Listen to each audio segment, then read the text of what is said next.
It's okay. I mean, we're talking about investigations and everything that you don't know. This is a perfect example of what goes on during an investigation right here. Trying to get Yeah. it all right. We'll try it again. All right, the dark side of supernatural investigations. What the cameras don't show, the unfiltered reality of the hunt. While media has made paranormal investigations popular, it has also sanitized it. Today, we're pulling back the curtain on the physical, mental, and ethical cost of the search for the truth. Dead air is the investigator's most common companion. Discuss how the pressure to perform for an audience can lead to over interpretation of mundane noises. And on the screen, you see that TV is 44 minutes of nonstop action. And the reality is that there's 8 hours of silence in that 44 minutes that it probably took to film that. 20 hours of it was data review that they don't show ever. And then, of course, they've got the problem of trying to keep the audience entertained, so they got to have action, so they fake things. I want to also point out that this picture that you see for this slide was shot by Gene. He shot that Friday. Yeah, on an investigation we did. And it's very interesting. He's using a special, what kind of camera, Gene? You want to tell us about that?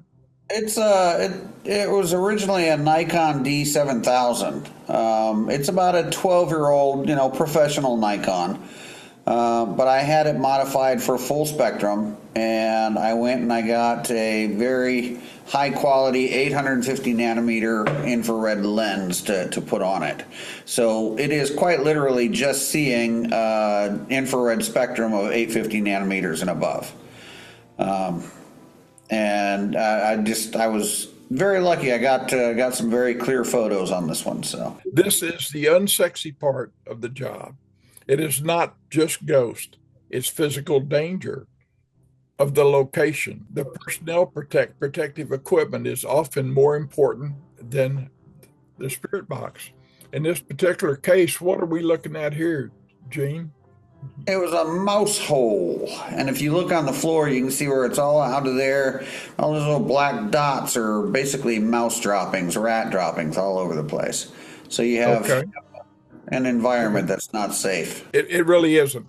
And also, when you and I were talking, we had talked too about one of the early investigations that Zach had done. And in it, I was talking about it was in a cave and they were actually wearing respirators, which was cool. The thing about it, there was a lot of bat iguana in that cave. And even though Zach's team did not get sick, the teams that followed him did not have respirators and they became sick. So, environment can cause danger to us. Not only that, we're working in the dark. There are obstacles that we won't be able to see. I know one time on one investigation, I tripped over a water hydrant out in the middle of the yard. Couldn't see it in the dark. And boy, it really banged up my ankle.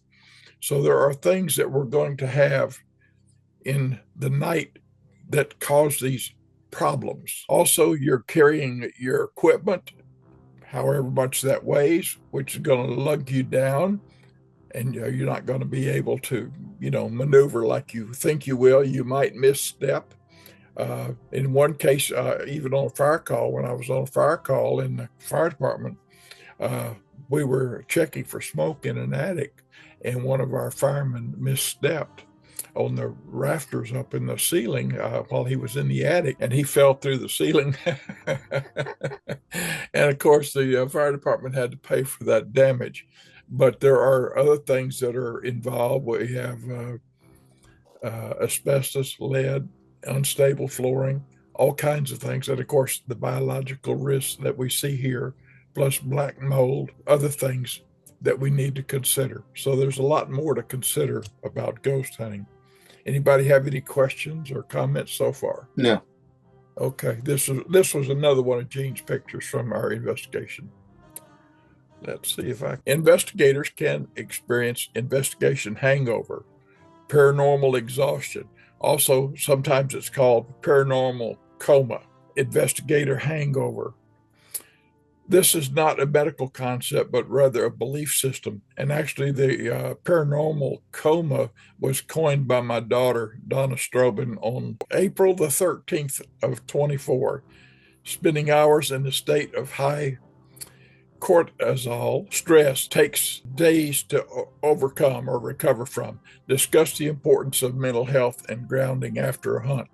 Well, that was one of the things that Donna had talked about, was that when she has what she calls paranormal coma, she feels for several days she is exhausted. It takes a while for her to recover. And this is from chemical releases in your body as you were in a heightened state of supervigilance. Also, on some of these trips, when we're making these trips, we may be suffering from sleep deprivation because we have been up all night, or we've driven the day before, the day after, going to and from some of these sites. So these things are other things that affect us as paranormal investigators. We need to watch out for each other so that when we see these things happening to each other, point out to each other, hey, you need to take a break. I've got a little booklet that I'm about to publish. It's just 1 page long, about rotating your time on the investigation, because when you're sitting there in the dark for longer than 20 minutes, your eyes dilate and it starts to affect your brain. And so we're going to set up a protocol, what we're going to call the hypersensitive protocol, which will help us rotate our team members so that we don't suffer from the after effects of some of these things that we're discussing tonight. I used to refer to it as an investigation hangover. Okay. Yeah, it's had several names, but it's all part of what makes it. But we can prevent it if we're careful. A true investigator tries to disprove a haunting first, explain that many paranormal experiences are actually physiological reactions to the environment. You want to go on to speak about that a little bit, Gene? We ran into that. About the environment? Well, disproving the environment, or trying to rule out the non-paranormal.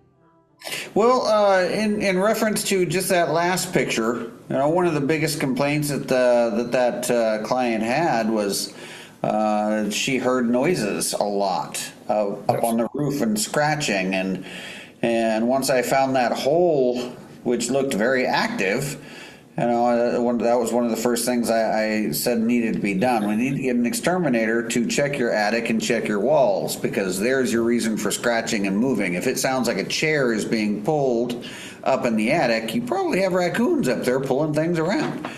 So, things like that. And then in this picture that you have here, it's actually a really good example. It looks like it could have been done by an infrared. But you have a window open and it's very bright. And then if you look off towards what I'm seeing, the right side over by a door, you see a white kind of a misty effect. Some people would look at that and think, well, that could be a ghost or a spirit. And the first thing I would think of is that it's a camera reflection from that light. It is not. Yeah. And see, there's a wall between the light and that. But actually, if you look at the real picture, I'll send you the real picture. This really wasn't done with an infrared camera. This was done with a regular camera. And what we were doing when we were analyzing these pictures, it looked like something was forming there in the dark corner. Yeah. So we shifted the color on this image so we could see what was going on there better. And that's when we saw what was occurring in the corner. Yeah, and see, you have to be careful with that, though. And like you were saying, I understand. You can't tell. I understand what you're saying. You're thinking it's an artifact from the light. But yeah, that's a good example of what you have to be careful of in the environments and things that you have to watch for. You have to take that kind of stuff into consideration. Yeah. When I send you the regular picture of this thing, you'll see that it's clearly dark over there. There's no light there. It's not reflecting internal to the camera, to the lens. Okay, so anyway, we've got the misinterpretation of pareidolia, why our brains want to see faces. And of course, when we're sitting in the dark, we're putting our minds on alert. Now, one of the things about sitting in the dark at some of our investigations and your mind going on alert, it causes this uh, chemical to be released in your body. And part of that is a fight or flight mechanism that your brain is instilled with so that you can respond in case of emergency to save your own life. And so that heightens your sensitivity while you're on an investigation, and it makes you more alert. Your hearing goes up, and you also are paying more attention to things. You also need to know that infrasound, low frequency waves, can cause a feeling of dread. So if we can meter some of the infrasound or low vibration frequency, sometimes you can feel that with your feet on the floor, different things. These frequencies are very low. They're below the 20 hertz that you can hear. High electrical fields cause hallucinations, and we had an example of that earlier last week when I went on an investigation with John C. And we had some real high electrical fields, especially around the head of the bed that this lady was sleeping in. Ethics of the dead. Focus on the mindset. Professionalism means treating a cemetery or private home with the same reverence as a museum. We don't want to try to provoke or any of the entities. We want to treat everybody with respect, and clout culture should be avoided at all costs. What do we mean by clout culture? Anybody have any ideas?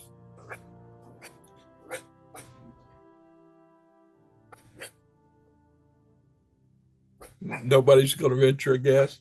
I'm assuming Okay, you well, mean clout. like, oh, my apologies. I'm assuming you mean like just due to popularity or virality of any sort. Yeah, it's where people have influence, like on the internet, and they are doing this for the wrong reasons. They're trying to increase their clout on the internet, and they're disrespectful for that, trying to increase their audience. Sensationalism. Do what? Sensationalism, just trying to get the audience, like you said. Exactly. I'm sorry, the ladies are coming back from the grocery store. They were supposed to have been here after the meeting was over. Guess they changed their plan. Uh, Dealing with grieving families without exploitation. Now, when we're dealing with grieving families, we've got to be very respectful of them and not take advantage of them. We're not there to exploit them on, our presence. And of course, like I had told Gene and I were out on a trip yesterday to Seguin, Texas, and I was telling him that we don't ever publish anything on the internet or publicly about any investigation. And when you look on our websites or on our YouTube channel, you won't find any of that. We try to give families their space. We're not trying to build our reputation or our name at their expense.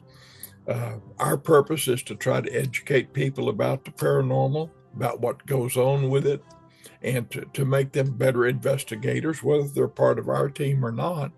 And that's part of what we want to do, is share the information that we have to anybody that asks for it. And of course, everything that we put on YouTube is available to the public, and anybody that wants to look at it at no charge. So it's kind of a win-win thing.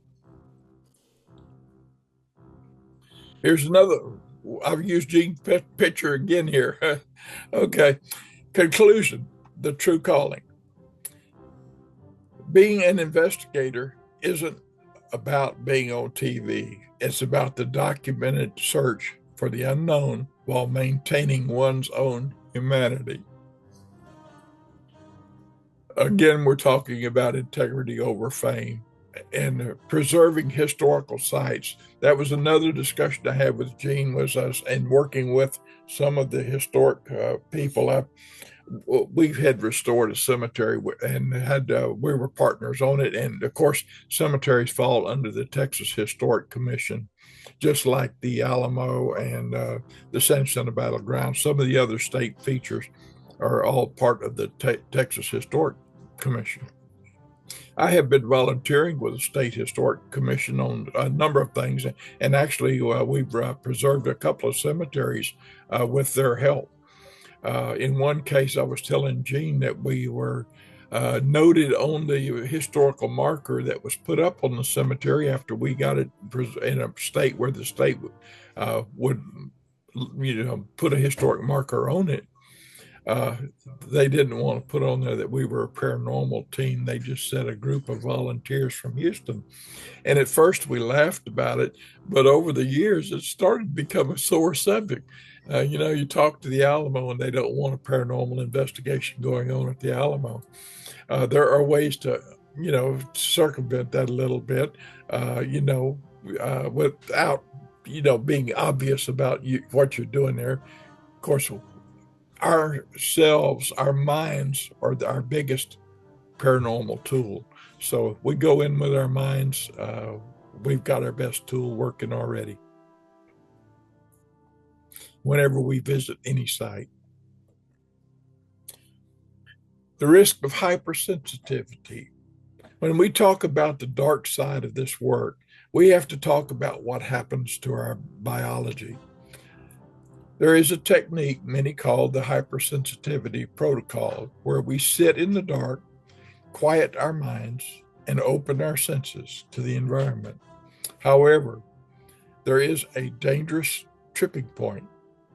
Our brains are evolutionary machines designed to find threats. This is called hypersensitive agency detection device, or HADD. In a normal setting, it helps you survive. In a haunted basement at 3 a.m., it can betray you. When you stay in this state too long, you enter hypervigilance. Your heart rate climbs, your pupils dilate, and your brain starts filling in the blanks. A house settling becomes a footstep.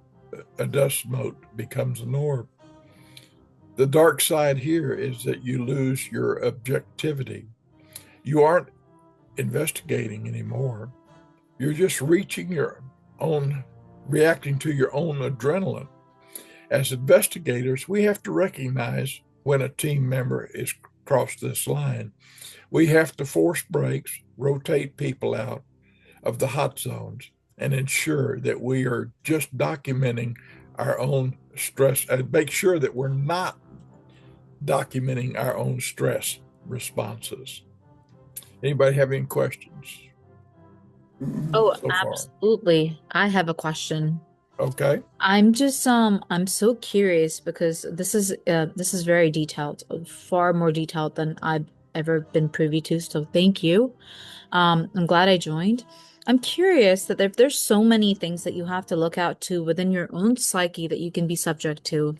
Between you and Gene, like all you guys that you're discussing right now, it seems as though there's so many different ways in which our brain can trick us.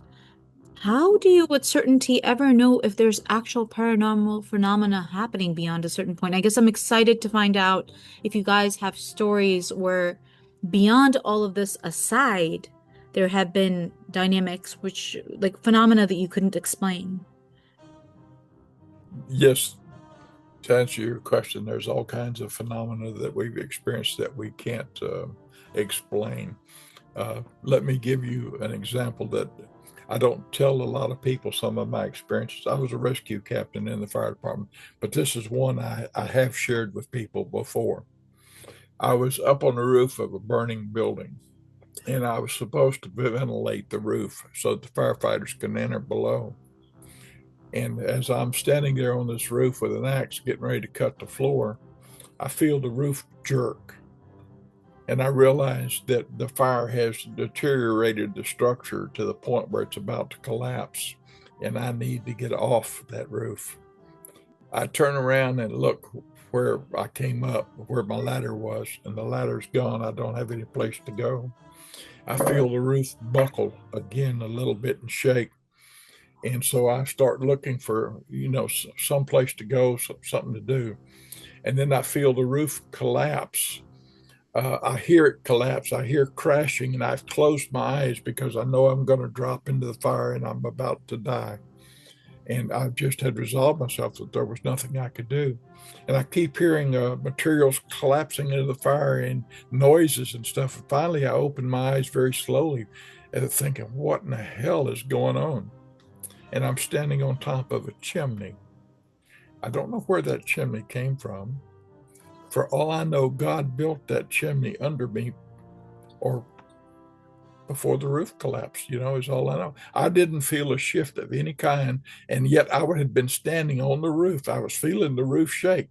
If I was standing on a chimney before this happened, it wouldn't have shook, and I wouldn't have been frightened, and I wouldn't have closed my eyes and thought I was falling to my death. And I kept thinking, I don't have the falling sensation. I'm not falling. And that's when I opened my eyes to see what was going on, and I couldn't believe myself that I was standing on a chimney. Now, what do you think about that story?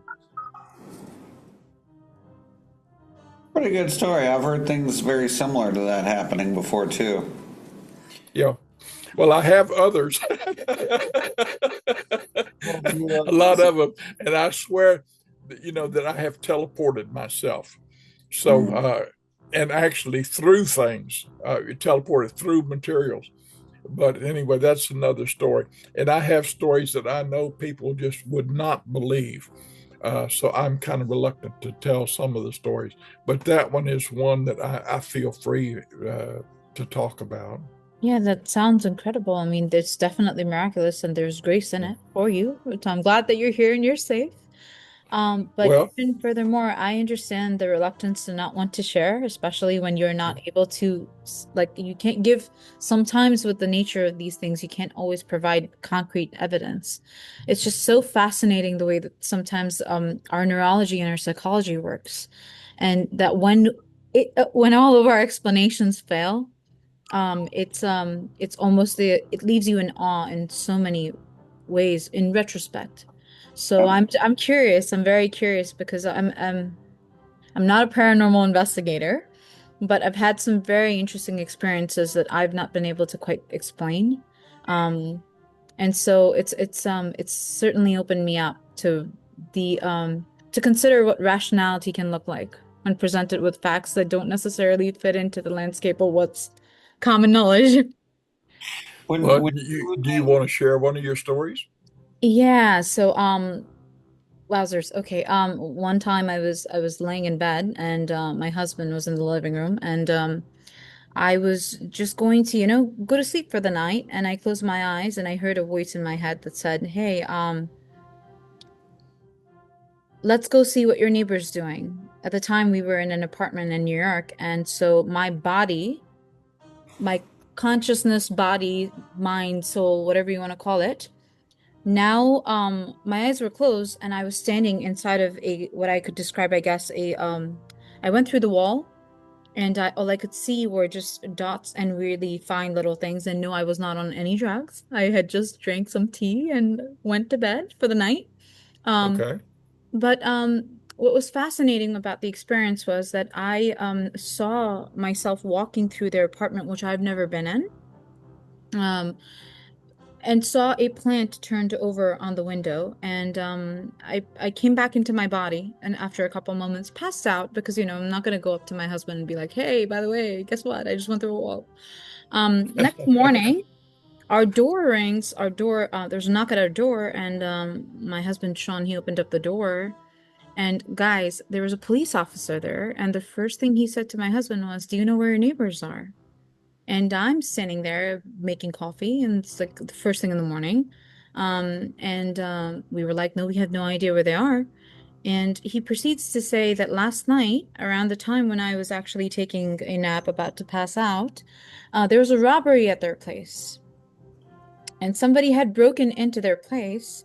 Um, And that's the extent of what he mentioned, right? And so he was Yeah. curious, trying to figure out where the couple was.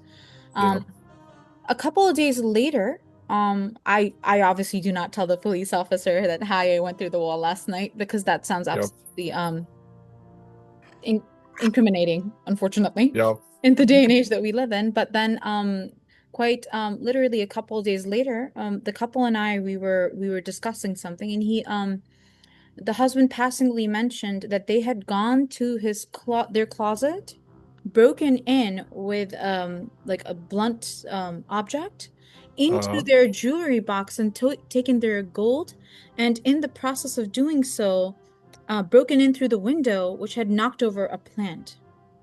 Hmm. And so I heard a voice say, "Hey, let's go see what your neighbors are up to." And I haven't been able to explain who that was. Last I checked, I do not have multiple personalities. So here I am now trying to very rationally trying to explain my experience. And since then, many other things have happened. I've thought that I was Yeah. possessed. I don't feel possessed though. So I'll put it out there. Yeah. Well, let me take this on. I'll give you two different sides of that. Okay, two different sides of that story. The first one that you are simply telling us is that you had an out of body experience because your body sensed that something was not right, and you actually went to go check it out. Okay, now I know people, and I've had the privilege of knowing a few famous people that will describe out of body experiences just like that. Okay, it's a form of mediumship. Okay, um, if that's the first time it's ever happened to you, maybe you should try to talk to somebody about it, and maybe you have that gift because that's quite literally how it happens. Is that it will just happen to you one day. Did you ever tell your husband about this at all, or is this just one of those things that you've kept to yourself? Oh yeah, but we had a thorough conversation. I couldn't. Okay. And Yeah. what did he say about it? I mean, the thing is, this is back in around 2021, 2022. Since then, many things have happened. There you So, Okay. go. I tend to do this thing, this OB that you just stated. Mhm. Yeah. I now understand it to be traveling clairvoyance, which I Uh-huh. still don't know what the capacity of it is. All I know is that I can't do it intentionally. But he and I were, I mean, I don't necessarily know. He's kind of at peace with it because he's seen enough things around me. Mhm.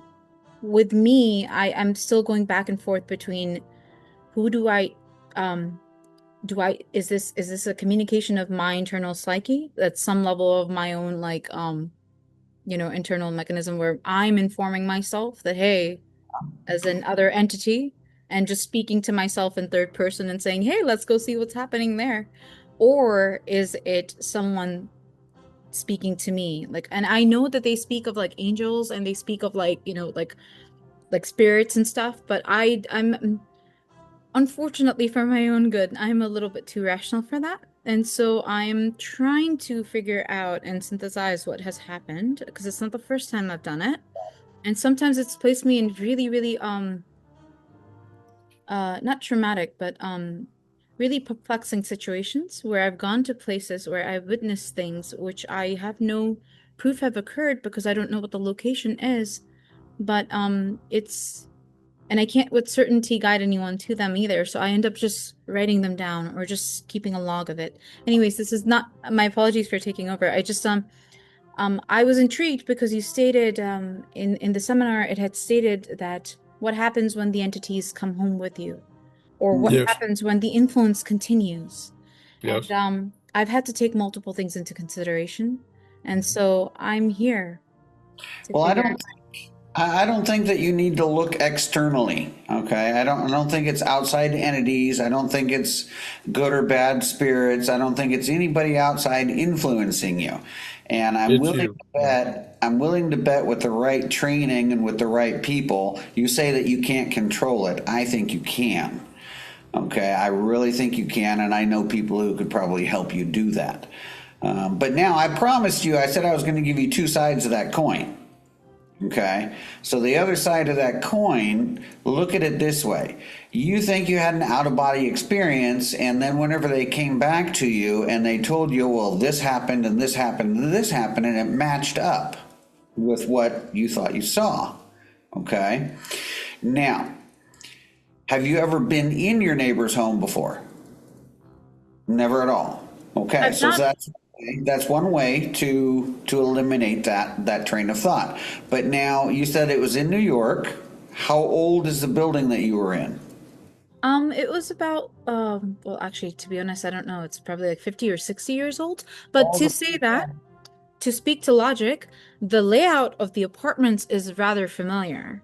There you go. So there is that element to it, is that this could have been a sheer coincidence, But and if the I could walls have are just, thin in a 50 and 60-year-old building in New York, and I know some of the buildings in New York, okay, you could have been half asleep, maybe it was quiet. Your husband might have been trying to be a little bit quiet so that you can sleep or take your nap. So you're hypersensitive. Whenever you're in that midpoint almost asleep, your body's hypersensitive and hyper aware. It's very possible that you could have heard something, and this is your brain taking over, which is a whole lot more plausible, real world type scenario. But I've heard both sides of the coin. So now I've given you even more food for thought. If you want to try to explain it, that's the way to explain it. You're in a 50, 60-year-old building. You're very familiar with the layout of the apartment, and you're almost asleep. It's quiet in there. You can hear a mouse fart. Excuse the French, but yeah, no, that makes sense. So you can explain it that way, but if that was an actual out-of-body experience and you're interested in learning more about that and developing it, it is a type of mediumship that I do know people who can help you with, and they're very reputable people. So Okay, that's fascinating.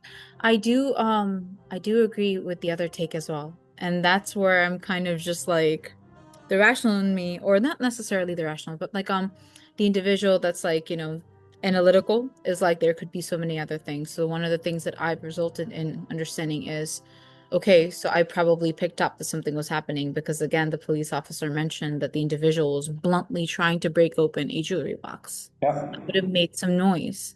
And so if I was half asleep or still half awake, I would have caught on to that. What I still have not been able to explain is how come I knew that the plant was broken at the entrance of their place. That's why I asked about the room itself and how familiar you were with it. So the closet and our layout was in a different place. So I had no certainty of knowing that I was in a closet of sorts.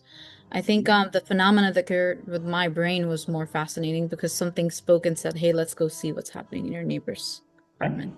And that threw me off more. So your both sides of what you've stated are going to be considered, and I shall look into them. Good. Now, another thing you asked about the investigations. How do we tell real from imagined? For me, an orb. You'll see them on TV, moving orbs all over the place. Just before something paranormal happens and fantastic that they really center on TV. An orb, like John said earlier, could just be a dust ball. Those little tiny dust balls are very reflective. An orb could be a flash of light from a very poor camera lens that picked up some light off over in the distance, and now it's flashing over here. So what I like to do, for example, with an orb, if I have an orb in a picture, I usually try to substantiate it with other people's pictures and sound or video or something. If I have an orb or if I have a spirit manifestation or I have something, I always like to have at least two other pieces of equipment going at the same time. Because if one picture could show an orb, well, okay, that's kind of a cool picture. But I don't count it because I don't have anything to substantiate it. And that's what people want nowadays. They want that proof. So you have to try to give it to them the best you can. Well, not only that, but when you're shooting those pictures, you shoot three at a time. Yeah. for control, so that if it's an orb, it's still going to be there, you know. And that's how you basically eliminate falsehoods from environment and from real paranormal. Like he said, you have multiple angles, multiple pictures. I like to have sound, video, pictures as much as I can. Whenever I'm doing an investigation, especially overnight or multiple days, I have a lot of equipment out. So I try to saturate an area with more than just one thing. That's how we try to do it. Yeah, those 45 minutes on TV are usually about 3 to 4 days worth of footage, So that's how they get all of their stuff. It's not always just the 45 minutes that you're seeing them crawling around. So, And what they can't get, they fake. Let's face it, they've got an audience. They're there for entertainment. They're going to create something if they don't get something. So. It's just a fact of life, because that sponsor is not going to pay for that program if they don't produce. Just a reality. yeah. Any other questions, PJ? For the time being, that is all I have. Okay. Danny, are you where you can talk? You want to come on? Yeah. Hi. Sorry. Okay. Let me go to the other room. She's been pretty quiet over there. Yes. No, for those of you that don't know, Danny is another member that has been with us from the very beginning. She's been with us for almost 20 years now. So. Geez, make me sound so old. No. That I got to be. No. Danny, yeah. Gene has recently joined our team, and he has proven to be a real asset to us so far. So. Great. Right. Sounds good. We've gone on 2 investigations this week so far together, and we've had quite an experience, and I'm enjoying what I'm learning from Gene. Good. Where'd you guys go? Well, one of them was Seguin, Texas, and the other one was on Aldine Mail Route, not far from Aldine Mail Route. Yeah. Oh, okay. Wow. Anyway, Have you heard from that client at all, John, or is? I have not. I haven't had an opportunity to check back with either of them. Now, I have not heard back from the guy with the rocks either in Seguin. I did put the video together, and Jarrell and I viewed it this afternoon. Jarrell had noticed a glitch in the video. There was some kind of electrical interference with the camera that appeared, and we're going to investigate that a little bit yet. So there was something going on then. yes. Do you think? Yeah. Do you think it was something with the rocks themselves, something with the different stones together, or do you think it might have been something in his home? I don't know. At first, I thought we had interference when I first lifted my EMF detector up high toward the ceiling fan. It was going up, and then when I got up in the air, it went down again. So I thought there was something there, but apparently it wasn't. And when I came back down, then it only increased when I got close to the rocks. So I don't know. Yeah. John, is it okay if I say something real quick? Sure. Gene, one of the things I noticed is when you were doing the investigation, you were looking at a particular rock, and the video made a real distorted sound, like zzz, and it lasted for about 5 seconds, and then it stopped, and it never came back, nor did it, make any indication it was coming back. So I told John, next time y'all go, if y'all go back to that particular non-disclosed location, I told John, I said, take your hotspot T-Mobile. I said, put it close to the rocks. If it really is giving off some kind of energy field, creating some kind of energy, that Wi-Fi hotspot, will definitely show signs that something is interfering with electronics. So we could probably do that with just a cell phone too, for that matter. You could. All you need to turn on is just your hotspot and see if your Wi-Fi is affected. Yeah. But yeah, it made a weird sound, man. It sounded like an electric toothbrush or something. Now, Gene, we're talking about the video that we're talking about came off my Action 4 camera. It's not the one that I had the microphone on you and on the client. That one I have not put together or looked at yet. It may be that we got verification of that on the second camera. Oh, well, the stone that you were talking about, I mean, it was an interesting one. It looked like a combination of quartzite. It looked like it had some limestone. It just looked like it was a composite. So it was very interesting. But yeah, he had a whole mixture of jasper, quartz, limestone. He had a whole mixture. And what I was trying to get the gentleman to do is I told him, I said, do you always have them jumbled like this? Or and he's like, no, I usually have them separated. I usually have them all like this. And I said, well, each one gives off their own energy. Each one gives off their own magnetism. Each one gives off their own distinct vibrations. And what you've done for us is you've given us a display to look at, which is really nice. But I think you're canceling out whatever vibrations they might have had because you're just jumbling them all in there together, and now you're getting a bunch of static, just like you would on a TV. And he's like, oh, yeah. So I kept trying to encourage him to separate them out. If he's going to check these rocks out, he needs to separate the jaspers, separate the limestone, separate the quartz, because they all have different properties.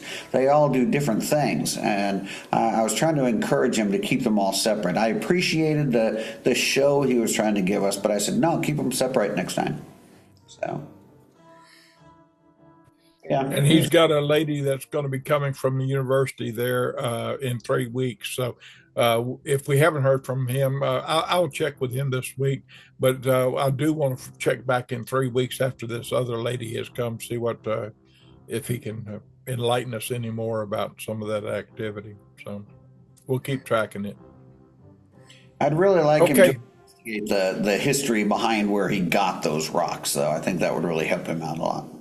Well, I think that if we are communicating with him on a regular basis, that he will be more comfortable about revealing that to us. But like I said, I heard him distinctly say it was from his sister-in-law's house, and that it was where he was putting that shed up that he talked about. So I'm sure that's where it is now. I don't know where that location is, but that's where it is. His relatives are sitting on it. So, okay. With that said, if nobody else has questions, we'll go ahead and end tonight's session, and we'll catch you all later in the week. And I'll be calling y'all and keeping you posted when we have some I've got one more investigation I need to do over in Highlands. And so I will get hold of that lady later this week and see if we can schedule something for her. Good. I have to review what it was. I have forgotten what it was all about, but I'll have to review it. So, Heavenly Father, thank you for this opportunity that we can come together virtually, Lord God. I ask as we go forth this week, Lord, that you guide us, protect us, Lord, from anything that may come against us, God. You go before us to make our crooked path straight, Lord.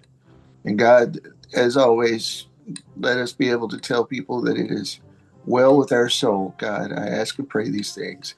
In Jesus' name we pray. Amen. Amen.